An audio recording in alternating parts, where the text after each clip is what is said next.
Yo, Roaming Rhino.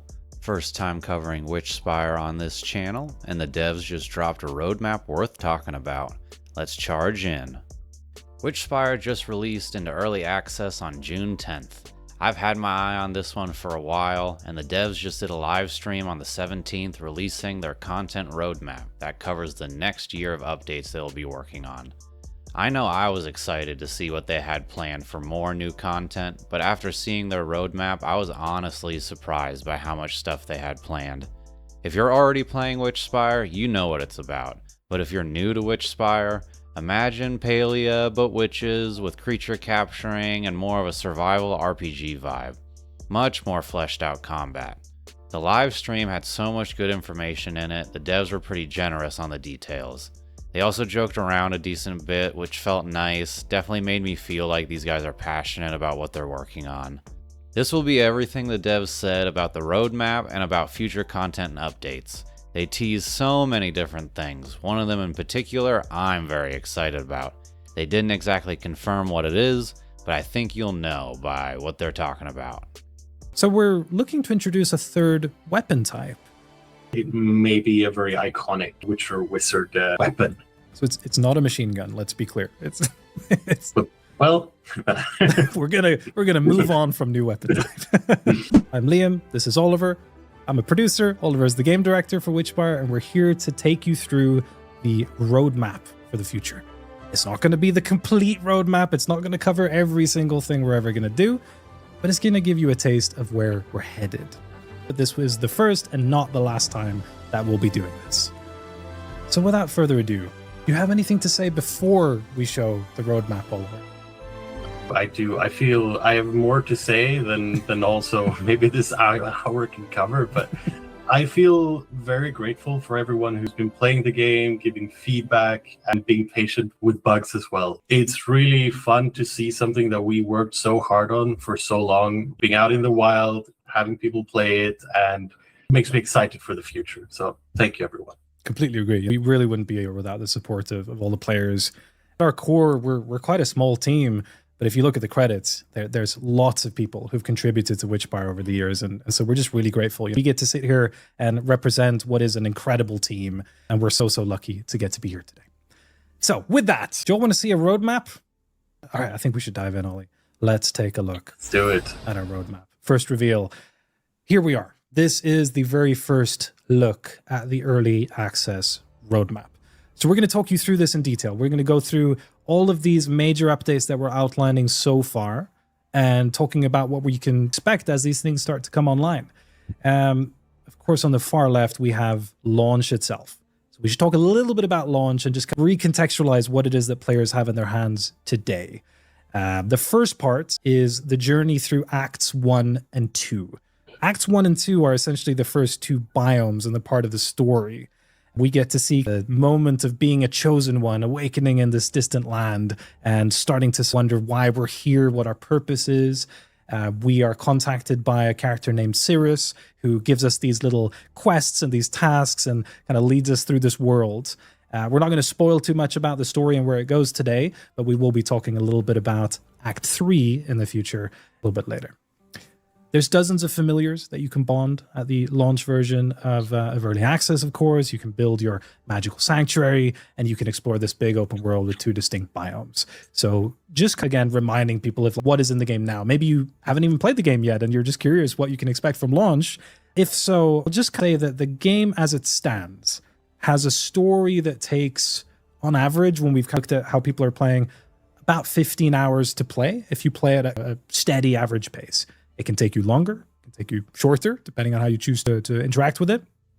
But that's where we are today. Do you want to add anything to that, Oliver, before we start kind of getting into these future updates? I think something that is worth contextualizing, this is early access. This is the beginning of the game's life. And there are so many more things we want to add to this. We'll go through some of the big major ones that are coming up. But I think a big one is all of the points you see. That's not the only things we're going to be addressing, right? I have about a list of 1,000 smaller things that are just quality of life, annoying things, or just nice to haves. But we just want to take you through the highlights of what we've planned out so far. Absolutely. Completely agree. Couldn't have said it better myself. Let's talk about this first update. And to highlight, we're not sharing dates today. We really want to make sure that when we drop these major updates that they are ready, that they feel proper and ready for prime time, as they say. In between these major updates, there will be smaller updates as well. Quality of life improvements, bug fixes, balance changes, and sorts of stuff. Maybe even a surprise event or two. We'll see. We'll get to that. But the first major update that we're planning, we're calling it A Touch of Magic. And there's a couple of, I know, highly requested features in this list. So let's talk about them. Let's talk about Weapon Crafting 2.0. What is Weapon Crafting 2.0, Oliver? So right now, weapon crafting is fairly limited. You have these predetermined recipes that you unlock through luminaries, and there isn't a lot of experimentation. Without saying exactly too much, we would like the player to be able to experiment more. We would like them to be able to insert spells into wands and create a new wand that you don't know exactly what it may be. Because right now it follows a very traditional formula. You get these three things, get this wand. It's very straightforward, which was excellent for where we wanted to start. And also to be able to see sort of a little bit where does the community want to go. And I think us internally, we've been very excited about this for quite a while, being able to customize this a little bit more to your play style, to sort of your fantasy. And I think from what we've seen as well, the community also seems to be wanting those things. You may also hear a cat in the background. Cat is not part of the roadmap. Love that. Next up on A Touch of Magic is salvaging. This is a funny one, right? Because I think it was about 4 hours into early access release when somebody sent a screenshot of a chest full of epic items and was like, how do I get rid of half of these? Answer is we definitely want to introduce some kind of recycling and salvaging mechanic. We don't have a ton of detail to share on that just yet, but I think it's reasonable to expect that these two systems, weapon crafting and salvaging, will probably live together in synergy and will be things that can interact with each other and intertwine with each other. So anything you want to add on salvaging, Oliver? No, I think it is, as you said, I think this and weapon crafting will probably go hand in hand. And I think there will be a synergy there for creating weapons and recycling things, but also just you gather up a bunch of junk, right? It feels sad to just throw them out in the wild. And that's something I'm looking forward to, at least just continuing that cycle. Definitely. Next up is the emotes and familiar wheels. These are technically two different systems. If you were part of the very first demo that we did, you may remember that there was a wheel that we had in that version where you could go in and command your familiar a little bit. You could define their behavior. You could tell them to be very defensive or very aggressive and sort of attack enemies nearby. First of all, if you played the demo, thank you. And sorry, it was rough around the edges more so than early access. But all that feedback, I think, really helped us to get released to such a better place. So anyway, Familiar Wheel was a feature that didn't quite make it in for launch. And then we also want to add a way for players to do these emotes, laughing or making a joke, little things like this. How do you feel about these features, Oliver? I'm excited about both of them. I think at the core, the emotes are more about when you're playing with your friends, being able to express yourselves. I think there are 1,000 different ways where somebody jumps off a cliff and then promptly dies, and you just do the laughing. It's beautiful, it's classic, and you sort of miss it when it's not there. The familiar wheel, I'm very excited about. I think that is something where I think quite a lot of things that people have brought up, whether it is to unequip the familiar or I'm trying to capture this creature and my familiar runs in and makes a final blow and I didn't want that. There are so many places where you can interact more deeply with your familiar, even telling them to stay at a place for a duration. Those sort of interactions will actually deepen how you interact with the familiars. And it's something I'm looking forward to a lot. It's going to be a lot of fun. And it's true as well. There are times where maybe you have a low-level familiar and you're trying to level them up and you don't want them to run into Grand Loaf level 20 slamming them. So very cool. Next up is a new building set. What can you tell us about this building set, Oliver? Ooh, how much am I allowed to say? Because I could speak at length about this one. Why don't we say a little bit about it? Maybe could you give us an idea of the theme that we're going for this building set? So right now we have these 3 sets, right? And they are all, we have the cabin set, we have the stone house set, and then we have what I'd call the witch's hut. Something that I'm really excited to bring forward, which is very witch adjacent, is something a bit more gothic, a bit more castle-like. I think I'll leave it at that, but I'm very excited about it. You heard it here first. Gothic castle. That sounds cool. And finally, for a touch of magic, there's going to be new familiars. And I think this is probably going to be a bit of a trend for us, that whenever we drop a major update, we also want to add some new familiars for you to bond with and for you to find in the world.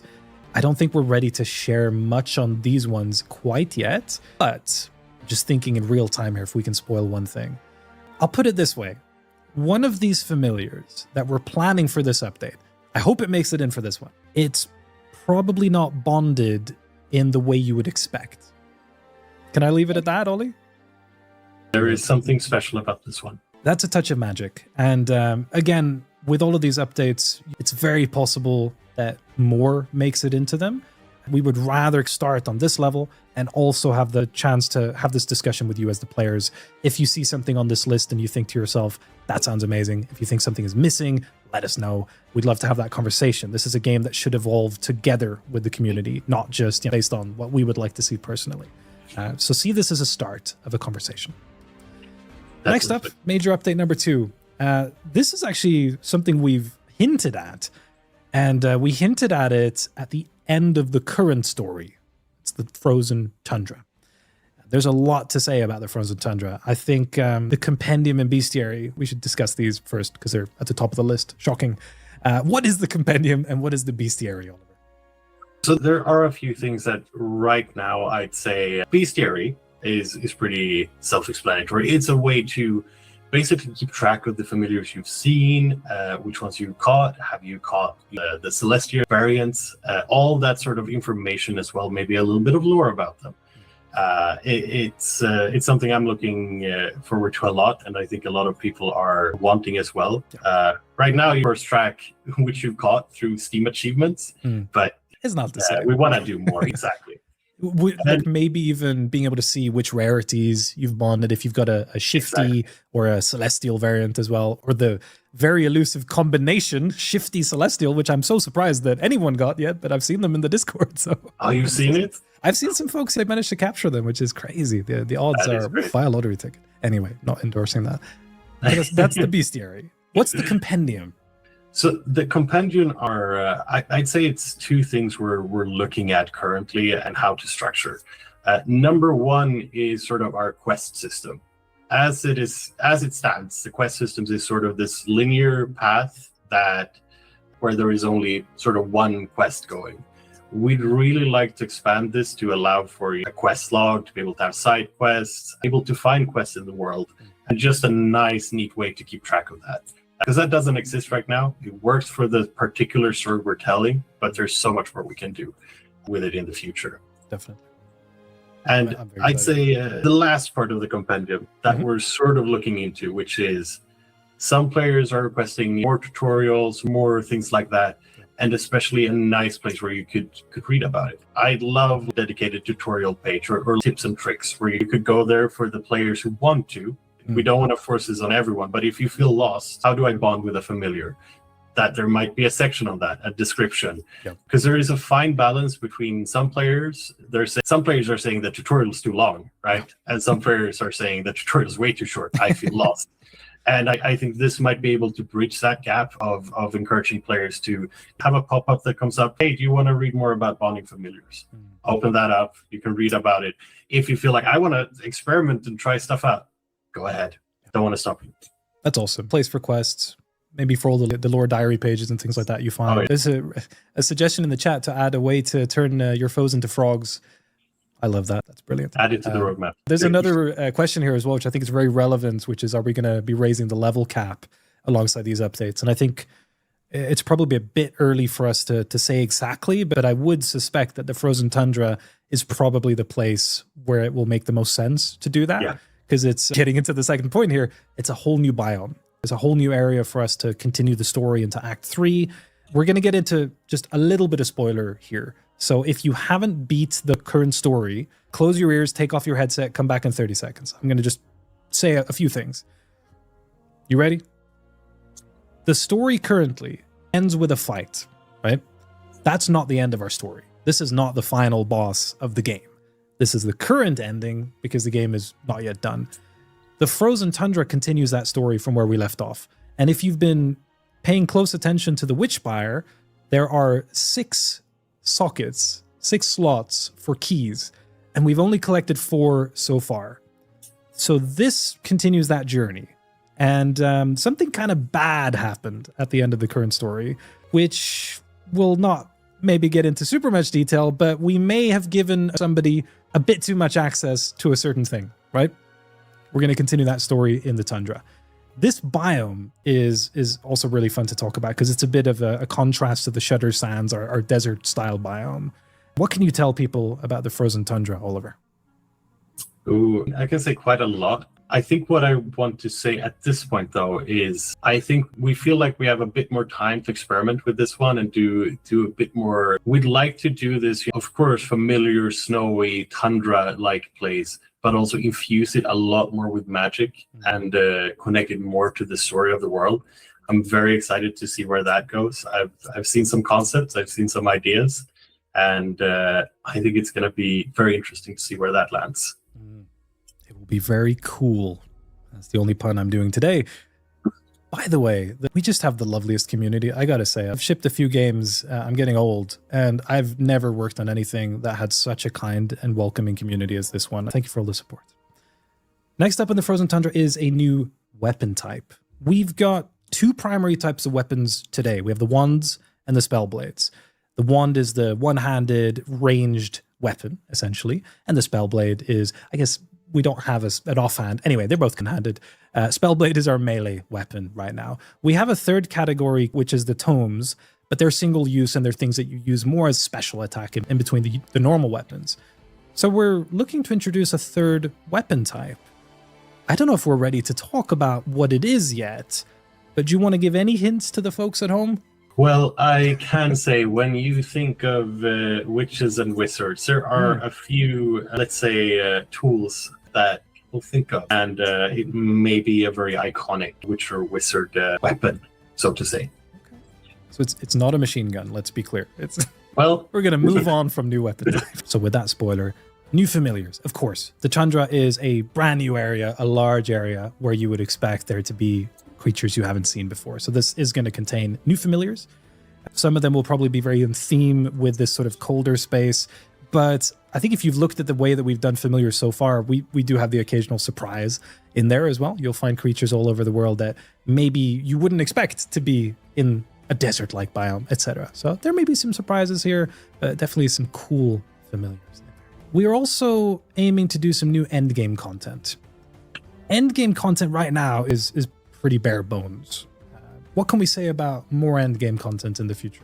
So I think there are many things we want to expand upon. Of course, there are for the collectors out there capturing all the more familiars, that sort of stuff. Yeah. But right now, I think the endgame content we have is mostly dungeons, and they're quite short experiences, not really that deep. And there is not a huge reward for doing them, not something that feeds back into the game and keeps going. I think at this point, by the time we're in the Frozen Tundra, this is a time where we've a lot of quality of life and sort of the base of the game has lifted and elevated. I think this is a time where you can actually start playing the game a lot more, and once you reach that end cap, we want you to be able to keep playing. I don't know if we should say exactly what we're planning here, but I do think that some repeatable content that is fun and engaging and rewarding is something we'll look into for those players who want to stick around, who want to keep going, keep building, keep gathering their familiars to make sure there is something to do even while waiting between updates. Absolutely. I think the key thing as well for us with launch was we didn't want to make the game unnecessarily grindy. I'd say it's quite a quick game in many ways, especially when you compare it to the more sort of hardcore survival. I think even with endgame content, you want there to be that rewarding feeling. It's not something where you'll grind for maybe thousands of hours, right? Definitely looking forward to this one and talking more about endgame. The final thing on our early access roadmap right now And I want to stress here, I want to reiterate, this is not everything we're planning. This is everything we're ready to talk about now. And this does not take us all the way to 1.0. There's more things we want to do leading up to that 1.0 release. But the third major update that we're planning is called Throne of Corruption. Who might be sitting upon the Throne of Corruption, I think, is a question that should be answered another time. That's our roadmap for now. Okay, so that's the roadmap start to finish. I'll be honest, I went into this not knowing what to expect. I'm coming out of it actually excited. Everything they teased had something for whichever type of player you are. More familiars and cosmetics I was expecting, but the level cap increase in more zones, I didn't realize they had so much planned. And the rest of this roadmap tells me the devs know exactly what they're building towards. If you've been on the fence about Witchspire, this is me telling you it's worth your time. I'll be back with the full Q&A breakdown soon, because there's a lot more the devs answered that you need to hear. Drop a comment, which part of this roadmap are you most excited for? Roaming Rhino out. Peace.